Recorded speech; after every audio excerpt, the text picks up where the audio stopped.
प्यारे दोस्तों, बहुत बहुत स्वागत है आपका अपने चैनल यूजीसी नेट सहज दर्पण में। तो प्यारे मित्रों, आज की जो क्लास है वो मैंने हमारे टेस्ट ग्रुप पर टेस्ट हुआ था, जिस टेस्ट का कुछ अंश मैं यहाँ पर आपको दिखाना चाह रही हूँ, प्रस्तुत कर रही हूँ। जो लोग टेस्ट पेपर में जैसा भी मार्क्स पाए हैं वो ज़रूर क्लास को देखें, जिनके तो बहुत अच्छे मार्क्स आए हैं वो भी देखें। तो चलिए क्लास को प्रारंभ करते हैं। यहाँ पर हमारा पहला प्रश्न था। अच्छा, सभी प्रश्न कॉन्सेप्ट बेस्ड थे और सभी प्रश्न मेरे पीडीएफ से थे। केवल 3 प्रश्न ऐसे थे जो हमने पीवाईक्यू ले ली थी। तो पहला प्रश्न है कि निम्नलिखित में से असत्य कथन का चयन करना है कि बिहारी सत्सई की प्रथम टीका लिखने वाले कृष्ण कवि हैं। बिहारी सत्सई के दोहों का रोला छंद में अनुवाद करने वाले अंबिका दत्त व्यास हैं।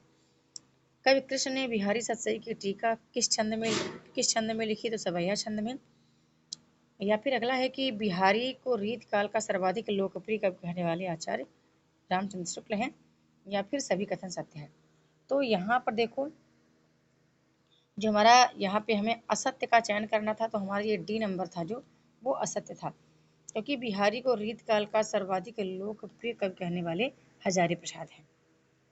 ठीक है, आगे चलते हैं। तो अच्छा, ये सब पीडीएफ में मेंशन है, टोटली पीडीएफ में मेंशन है मेरे। अगला है कि संपूर्ण विश्व में बिहारी सत्सई के समकक्ष कोई रचना प्राप्त नहीं होती है। तो दूसरे नंबर का जो हमारा राइट आंसर था वो इनमें से कोई नहीं, क्योंकि जॉर्ज ग्रियर्सन ने ये बात कही है। ठीक है, जॉर्ज ने ये बात कही है। फिर चलते हैं अगले प्रश्न की ओर। प्रश्न है कि निम्नलिखित रीतकालीन रचनाओं का सही अनुक्रम बताना है।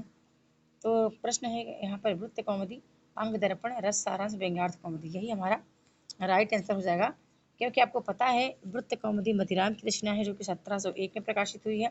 अंग दर्पण रसलेन की रचना है जो कि 1737 में प्रकाशित हुई है। और रस सारांश भिखारी दास की है जो कि 1742 में प्रकाशित हुई है। और व्यंग्यार्थ कौमुदी 1825 में प्रकाशित हुई है जो कि प्रताप शाही की रचना है। तो ये हमारा करेक्ट आंसर हो गया। अगला प्रश्न आता है कि निम्नलिखित में से कौन सा काव्यांग निरूपक ग्रंथ नहीं है? तो इसमें देखिए, जो कवि कुल कंठाभरण है ये अलंकार निरूपक ग्रंथ है, काव्यांग नहीं है। फिर अगले प्रश्न की ओर चलते हैं। अगला प्रश्न है कि शकुंतला नाटक किस रीतकालीन कवि का ग्रंथ है? अमीर दास, कवि भूषण, और सूरत मिश्र, या फिर निवास? तो निवास यहाँ पर राइट आंसर हो जाएगा। फिर अगला प्रश्न आता है, झहर झहर झीनी बूंद है परत मानो, घर घर घटा घेरी है गगन में। यह पंक्ति किस कवि की है? तो ये हमारा जो राइट आंसर इसका है कवि देव की है। अब आपके परीक्षा में मतीराम, भूषण, सेनापति, गयानंद की पंक्तियां अवश्य पूछ ली जाती हैं, तो इनकी पंक्तियों को जरूर देखिएगा। अगला है असत्य कथन का चयन करना है कि श्रृंगार मंजरी का वर्ण विषय नायिका भेद है, ललित राम का वर्ण विषय अलंकार विवेचन है, वृत्त विचार में रस विवेचन का वर्णन है, और पद्माभरण में अलंकार का वर्णन है। तो यहाँ पर जो सी नंबर है वो हमारा करेक्ट आंसर हो जाएगा।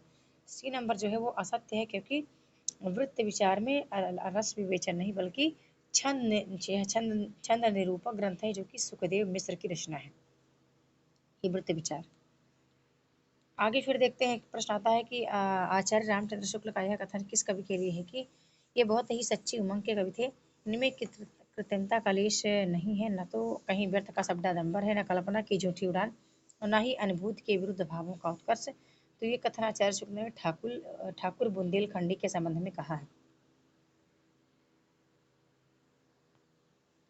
फिर अगला प्रश्न आता है कि नीति काव्य लिखने वाले कवियों में शामिल नहीं है। तो यहाँ पर जो राइट आंसर है वो बिहारी लाल है। बिहारी लाल ने नीति काव्य नहीं लिखे हैं। अगला है सत्सई लिखने वाले कवियों में शामिल नहीं है, तो राइट आंसर जाएगा भूषण। नेक्स्ट है कि आपको असत्य कथन का चयन करना है कि बिहारी सत्सई की टीका अमर चंद्रिका नाम से लिखने वाले सूरत मिश्र हैं। बिहारी सत्सई की टीका सरल टीका लाला भगवान दीन ने लिखी है। फिर अगला है कि बिहारी सत्सई की टीका लाल चंद्रिका के नाम से लिखने वाले राधा कृष्णदास हैं। सभी कथन सत्य हैं। तो जो यहाँ पर हमें असत्य का चयन करना है, तो सी नंबर हमारा असत्य है, क्योंकि लाल चंद्रिका नाम किससे बिहारी सत्सई की टीका लिखी है लल्लू लाल ने। आगे देखते हैं, तो निम्नलिखित में से कौन सी रचना आलम की नहीं है? तो यहाँ पर जो करेक्ट आंसर है आलम की रचना नहीं है, वो हमारी डी नंबर 12 की हमारा डी नंबर करेक्ट होगा विरह लीला। आगे आते हैं तो निम्नलिखित में से आपको संगत का चयन करना है। संगत यानी जो केवल सही है, यहाँ पर केवल एक ही सही है और सभी गलत है। तो सही ऑप्शन कौन सा है? सुजान चरित्र जो है वो सूदन की रचना है। ये सुजान सागर ना घनानंद की रचना है और इसका नामा बोधा की है और इसक लता घनानंद की है। तो मैंने जानबूझ के इसे थोड़ा इधर कर दिया था ताकि आप देखते हैं कि आपका कॉन्सेप्ट क्लियर है कि नहीं। तो कुछ ही लोगों का क्लियर था, बाकी बहुत से मित्रों ने इसका गलत आंसर लगाया है। 13 नंबर का बता दूं मैं, मेरे समूह से 13 नंबर का इतने लोगों ने पेपर दिया, मेरे ख्याल से 5-6 लोगों का राइट आंसर आया होगा और बाकी सब ने गलत बताया है। ठीक है, तो हमारा डी नंबर यहाँ पे राइट हो जाएगा 13 नंबर का। आगे चलते हैं। छत्र प्रकाश प्रबंध काव्य कृति किसकी है? तो लाल कवि की है। आगे फिर देखते हैं तो राजनीतिक रूप से रीतकाल,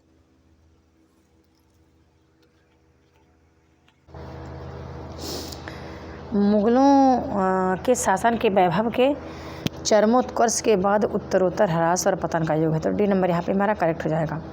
अगला प्रश्न आता है कि भाषा के लक्षक एवं व्यंजक बल की सीमा कहाँ तक है? इसकी पूरी परख किन्हीं को थी? तो यह कथन आचार्य शुक्ल ने कहा है।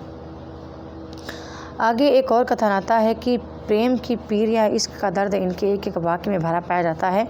आचार्य रामचंद्र शुक्ल का यह कथन किस कवि के लिए है? तो देखिए, ये तो आलम के लिए है, लेकिन मैं आपको कुछ चीज़ें स्पष्ट बता दूं कि आलम के लिए आचार्य शुक्ल ने कहा प्रेम की पीर या इश्क का दर्द। ठीक है, ध्यान रखिएगा।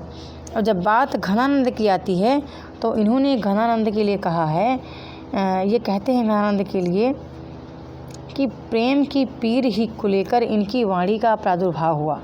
प्रेम मार्ग का ऐसा प्रवीण और धीर पथिक तथा जवादानी का ऐसा दावा रखने वाला ब्रज भाषा में दूसरा कभी नहीं हुआ। ठीक है, ध्यान रखिएगा। तो ऐसा बोलते हैं घनानंद के लिए कि प्रेम की पीर को ही लेकर इनकी वाणी का प्रादुर्भाव हुआ। अब जब मैं बात करूं बिहारी के लिए, तो बिहारी के लिए भी कुछ ऐसा ही शब्द निकल कर आता है इनके मुखार रविंद्र सिंह, हमारे आचार्य शुक्ल के। आचार्य शुक्ल जी कहते हैं बोधा के बारे में कहते हैं कि प्रेम की पीर की व्यंजना भी इन्होंने बड़े मर्मस्पर्शनी युक्ति से की है। ठीक है, तो ये तीनों हो गए, तीनों को आप अच्छे से रखिएगा। या तो ये बोधा के लिए ये भी कहते हैं कि ये अपने समय के एक प्रसिद्ध कवि थे। प्रेम मार्ग का निरूपण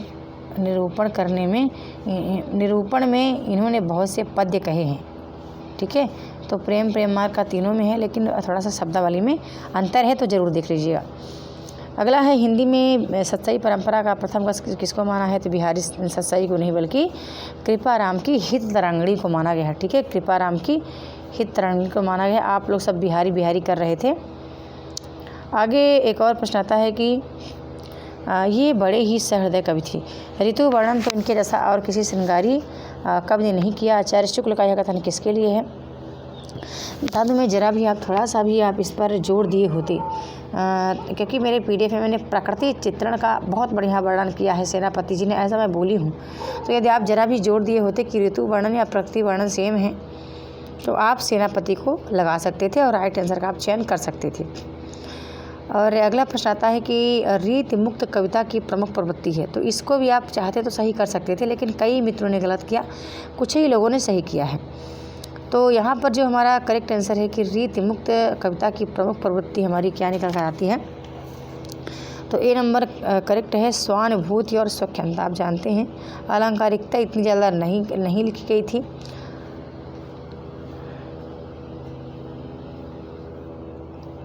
विरोध वैचित्र तो है, लेकिन विरहा तिरेक भी देखने को मिलता है। पर आपको सबसे पहले लगाना है स्वानुभूति और स्वच्छंदता, क्योंकि जो रीति मुक्त काव्यधारा के हमारे कवि हैं वो उन्होंने ज़्यादातर स्वच्छंद भाषा में या किसी भी परिपाटी में बंध न होकर के स्वच्छंद रूप से अपनी कविता करते गए। ठीक है, तो ये एक मेरी छोटी सी क्लास थी जो हमारे टेस्ट पेपर, हमारे रीतिकाल से संबंधित टेस्ट पेपर हमारे ग्रुप में हुए थे। तो मुझे लगा क्यों ना उत्तरमाला सहित आपको बताया जाए। ठीक है बंधु, सभी प्रश्न कॉन्सेप्ट बेस ही होते हैं, कठिन कोई प्रश्न नहीं होता, बस आपके समझने का तरीका ऐसा है। तो ये क्लास आपको कैसी लगी, लाइक और कमेंट के माध्यम से अवश्य बताएं। और यदि आप हमारे समूह में जुड़ना चाहते हैं तो बेशक आपका स्वागत है, और इस तरह आप भी टेस्ट दे पाएंगे और क्लासेस ले सकते हैं और अच्छे से तैयारी कर सकते हैं। बहुत बहुत धन्यवाद।